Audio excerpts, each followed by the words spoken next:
स्वागत है आपका केजी श्याम इंग्लिश क्लासेज में। आज का हमारा जो कंटेंट है वो ये है कि पैसिव वॉइस को पढ़ने में जो महीनों लगते हैं उसको एक क्लास में कैसे समझा जाए।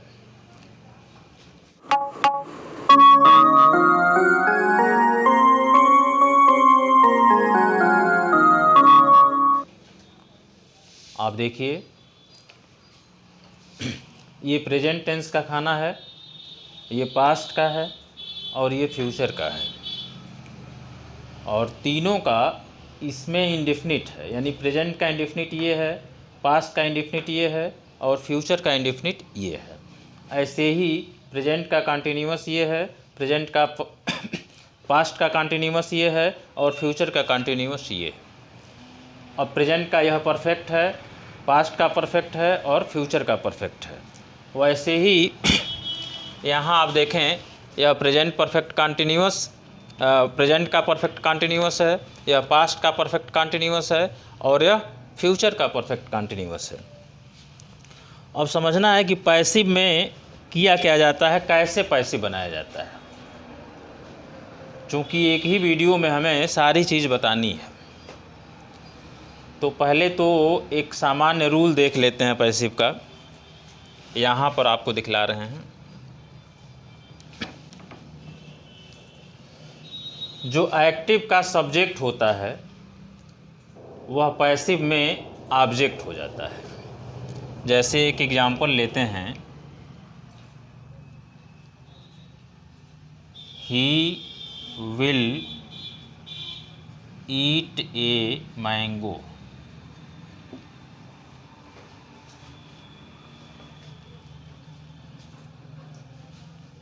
अब पैसिव में इसका ट्रांसलेशन क्या होगा, अब ये देखिए पैसिव कैसे बनेगा। A mango will be eaten by him. Main जो कॉन्सेप्ट है आपको यहीं समझना है।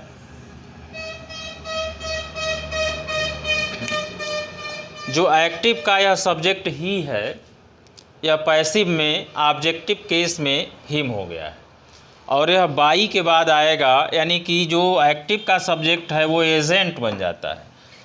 इसको सामान्य रूप में लोग ऑब्जेक्ट समझते हैं, लेकिन यह ऑब्जेक्ट नहीं है, यह बाई के बाद एजेंट कहलाता है।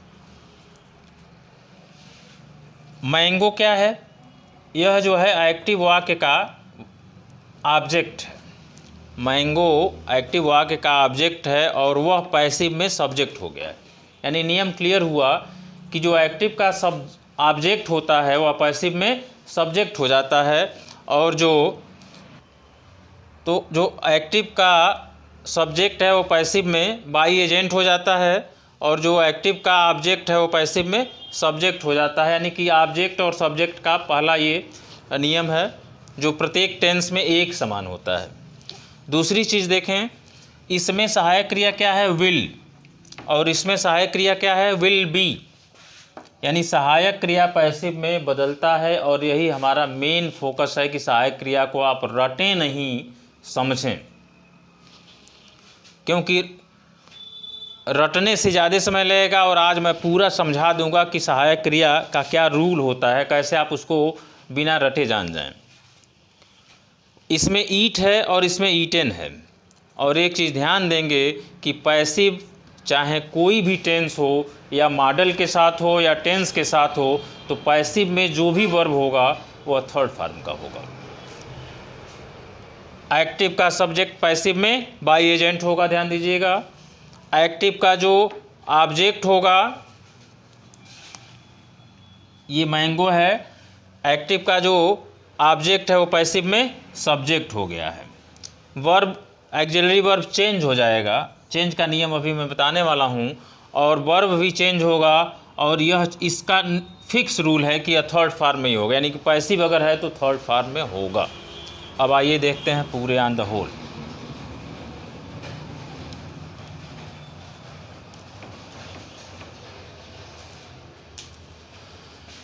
ये प्रेजेंट इंडेफिनिट है। ऊपर जो पहला वाक्य है वह उस टेंस विशेष की सहायक क्रिया है। यानी कि प्रेजेंट इंडेफिनिट की जो एक्सिलरी वर्ब्स हैं, सहायक क्रियाएं हैं, वो हैं डू और डज। और पैसिव की सहायक क्रिया क्या है? Is, am, are. यानी कि दूसरे लाइन में जो सहायक क्रिया लिखा गया है वह पैसिव का है। पहले में डू डज है, यानी कि एक्टिव में डू डज लगता है और क्रिया का फार्म है फर्स्ट फार्म या क्रिया में यस या ईएस। और पैसिव फार्म क्या है? इज़, एम, आर और वर्ब का थर्ड फार्म। अब एक चीज़ ध्यान दीजिएगा कि क्या आप देख रहे हैं इज, एम, आर इसमें कहीं और है? ये है इज, एम, आर, यानी कॉन्टिन्यूअस। यानी कि पैसिव की जो सहायक क्रिया इंडेफिनिट की आ रही है, यह सहायक क्रिया कॉन्टिन्यूअस से हमने यहाँ इंपोर्ट किया है। यानी पैसिव में कॉन्टिन्यूअस की सहायक क्रिया आएगी। इंडेफिनिट में अगर आप पैसिव बना रहे हैं तो कॉन्टिन्यूअस से ये सहायक क्रिया यहाँ इंपोर्ट की गई है। इसको दूसरे रूप में फिर से समझिए। जैसे पास्ट इंडेफिनिट का ये है, पास्ट इंडेफिनिट, इसमें जो एक्टिव सेंटेंस है उसमें वर्ब का फर्स्ट फार्म और सेकेंड फार्म लगता है और सहायक क्रिया डिड होती है। यहाँ पर सहायक क्रिया वाज वर जो है ये पैसिव का लगाया गया है। यानी ये पैसिव में वाज या वर लगता है। और एक चीज़ ध्यान देंगे कि वाज वर कहाँ से हमने लिया है? यह पास्ट कॉन्टिन्यूअस, पास्ट टेंस है, कॉन्टिन्यूअस फार्म है, तो वाज या वर यहाँ से हमने इंपोर्ट किया है। यानी कि कॉन्टिन्यूअस, पास्ट कॉन्टिन्यूअस की जो सहायक क्रिया है वही पास्ट इंडेफिनिट में पैसिव में यूज होगा। इसको फिर से समझने का प्रयास करें। ये है फ्यूचर इंडेफिनिट। इसमें एक्टिव में जो सहायक क्रिया होती है शैल या विल होती है और वर्ब का फर्स्ट फार्म लगता है। और पैसिव में शैल या विल के साथ हम बी जोड़ देते हैं और वर्ब के थर्ड फार्म का प्रयोग करते हैं। और मैं पहले ही बता चुका हूँ कि पैसिव अगर बना रहे हैं तो चाहे कोई भी टेंस होगा उसमें वर्ब का थर्ड फार्म ही आएगा, निश्चित है। ये वर्ब का थर्ड फार्म, चाहे टेंस पास्ट इंडेफिनिट हो, फ्यूचर इंडेफिनिट हो, प्रेजेंट हो, ये प्रेजेंट कंटिन्यूअस हो, प्रेजेंट परफेक्ट हो, कोई भी टेंस हो, अगर पैसिव बना रहे हैं तो उसकी जो क्रिया होगी वो थर्ड फार्म की होगी। अब यहाँ भी देखिए, फ्यूचर इंडेफिनिट की सहायक क्रिया है विल या शैल और वर्ब का फर्स्ट फार्म। पैसिव की जो सहायक क्रिया यहाँ बन रही है शैल विल प्लस बी। अब देखिए यहाँ शैल विल प्लस बी कहाँ है? तो आप ये देख रहे हैं कि शैल will plus B future continuous में, फ्यूचर कॉन्टिन्यूअस, यानी कि जो फ्यूचर इंडेफिनिट की सहायक क्रिया पैसिव में यूज हो रही है वह फ्यूचर कॉन्टिन्यूअस से इंपोर्ट की गई है, यहाँ से इसको लिया गया है। यानी कुल मिला के एक जनरलाइज रूल मैं दे रहा हूँ कि इंडेफिनिट में अगर आप पैसिव बना रहे हैं तो जो सहायक क्रिया होगी वो कॉन्टिन्यूअस से ली जाएगी। जिस टेंस में आप इंडेफिनिट में पैसिव बना रहे हैं उसमें सहायक क्रिया कॉन्टिन्यूअस से ले ली जाएगी।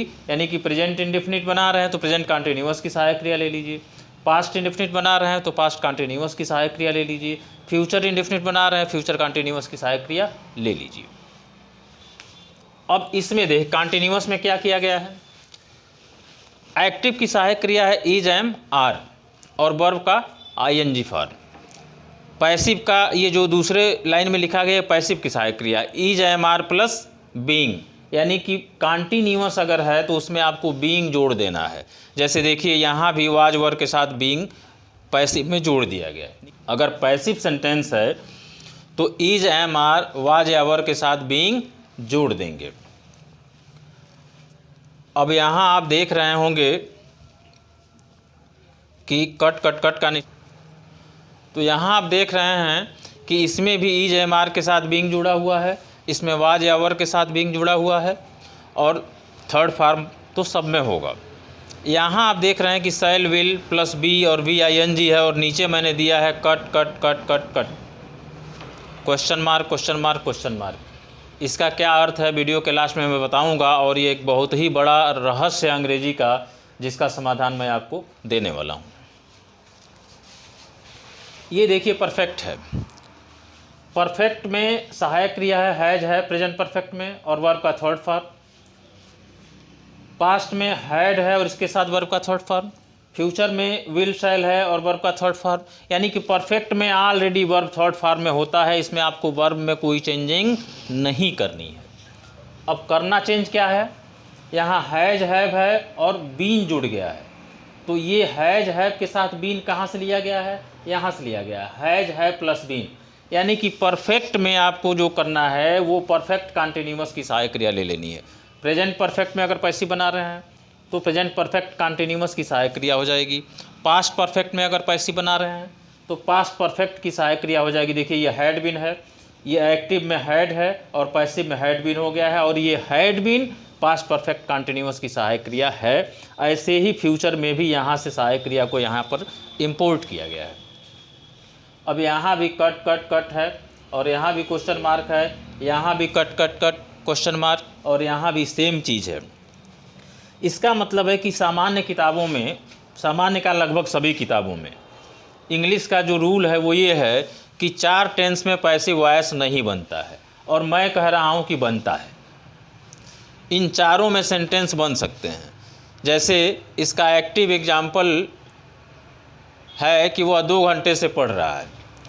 पैसिव में अगर हम ये सेंटेंस बोलें कि यह पुल 2 महीने से बनाया जा रहा है, अब यह प्रेजेंट परफेक्ट कॉन्टिन्यूअस का पैसिव वॉइस हो गया, जिसका सॉल्वेशन, जिसका सॉल्यूशन किसी किताब में नहीं है। और सामान्य रूप से अंग्रेजी का जो अध्यापक होता है वो अपने विद्यार्थी को यही बताता है कि परफेक्ट कॉन्टिन्यूअस में पैसिव नहीं बनता है। ग्रामर की किताबों में भी यहाँ कट कट रहता है, मैंने भी इसलिए किया है कि आप समझें। अगर इसका पैसिव जानना चाहते हैं आप तो उसका क्या तरीका है मैं वीडियो के लास्ट में बताने वाला हूँ। अब थोड़ा सा देख लीजिए कुछ एग्जाम्पल। जैसे ही ईट्स ए मैंगो, ये प्रेजेंट इंडेफिनिट का अफर्मेटिव सेंटेंस है। मैंगो को हमने यहाँ पर कर दिया a mango is eaten by him, यानी मैंगो, यहाँ का जो मैंगो है ये ऑब्जेक्ट सब्जेक्ट हो गया और इज सहायक क्रिया यहाँ से ले लिए, ईटन और बाई के बाद हिम आ गया, यही हिम यहाँ ऑब्जेक्टिव केस में आ गया एजेंट बन करके। अब यहाँ भी वही यही एट ए मैंगो, अब मैंगो यहाँ आकर के सब्जेक्ट बन गया है, ए मैंगो पास्ट इंडेफिनिट में पैसिव में यह सब्जेक्ट बन गया है। सहायक क्रिया वाज यहाँ से आई है और वर्ब जो एट है वह थर्ड फॉर्म में हो गया है, और ही जो है बाई के बाद आया है, ये ऑब्जेक्ट नहीं है, ये बाई एजेंट कहलाता है। ऐसे ही आप फ्यूचर इंडेफिनिट में देख लीजिए, he will eat a mango will be eaten by him, he is eating a mango is being eaten by him, being इसमें जोड़ा जाता है कॉन्टिन्यूअस में। He was eating a mango was being eaten by him, और यहाँ फिर cut cut है जिसका सॉल्यूशन लास्ट में मैं देने वाला हूँ। He has eaten a mango has been eaten by him, he had eaten a mango had been eaten by him, और he will have eaten a mango will have been eaten by him. Passive की जो सहायक क्रियाएं हैं perfect continuous से ले ली गई हैं। अब इसका रहस्य क्या है, चूँकि स्पोकन का मैं टीचर रहा हूँ और बच्चे कुछ बहुत ही विचित्र क्वेश्चन पूछा करते थे, तो उसमें किसी ने पूछ दिया कि सर ये रोड 3 महीने से बनाया जा रहा है, और उसके लिए मैंने सर्च किया और मैंने अपने किताब में इसको लिखा है कि इसका पैसिव संभव है कि यह पुल 2 महीने से बनाया जा रहा है, उसे 3 घंटे से पीटा जा रहा था। इस तरह का अगर सेंटेंस है तो आखिर इसकी अंग्रेजी होनी चाहिए। तो अंग्रेजी ग्रामर की मान्यता को, अंग्रेजी ग्रामर की मर्यादा को ध्यान में रखते हुए मैंने रिसर्च किया और उसको अपने किताब में ऐड किया हूँ। अगर इसकी जानकारी चाहिए तो आप कमेंट बॉक्स में पूछेंगे हमसे, अन्यथा आप हमारी किताब पढ़ेंगे। अगर इस प्रकार के ही बहुत से वीडियोज़ हमारे चैनल पर उपलब्ध हैं तथा और भी बहुत से इसी प्रकार के वीडियोज़ आने वाले हैं, अतः चैनल को सब्सक्राइब कर लें तथा साथ में बेल आइकन को भी प्रेस करें ताकि हमारा नया वीडियो ज्यों ही जाए आपको नोटिफिकेशन मिल जाए।